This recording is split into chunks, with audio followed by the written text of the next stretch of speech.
So, having talked about that with Peter, let's just look briefly at the theme for day 3, which was the one where Moses goes up the mountain and is given the Ten Commandments. And the story is, in very simple terms and very briefly, really, that there was a cloud at the top of the mountain, and he entered the cloud, and he was there 40 days and nights in total. That's at the end of Exodus chapter 24. And the point about it was that he was there for a long period, which we don't know how, we don't know any detail about whether he took food with him, whether he was fasting, how difficult it was, but it must have been a rather strange experience to be at the top of a mountain for 40 days and nights.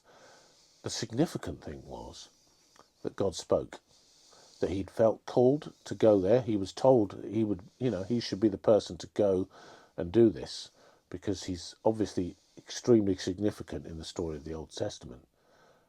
But the main point is that God spoke, and those words he spoke were to be transmitted throughout the nation and onwards into our society today, whether we agree with the Ten Commandments or not.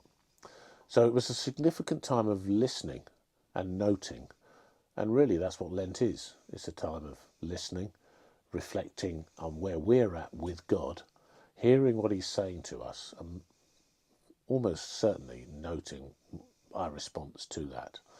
And so I leave you with that thought about the significance of the listening in this process. And maybe, I don't know if Peter wants to chip in anything just at the end of this one before we sign off. I thought it's quite good in the Bible when you have a follower of God who's a leader, and God leads them, and then the leader, like Moses, leads the people.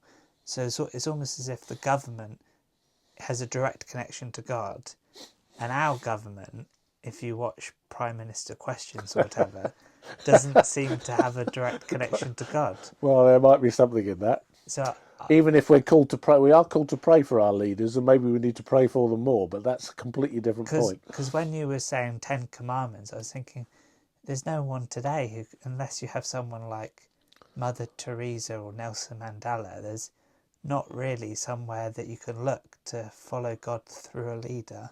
Well, there might be that God speaks through all sorts of different situations for leaders and others, but they certainly don't spend a time of reflection in the way that we're talking about for this, even if it is just a short time each day. I mean, some of them might. We don't know how many of them are followers of Jesus who would want to spend time trying to listen in.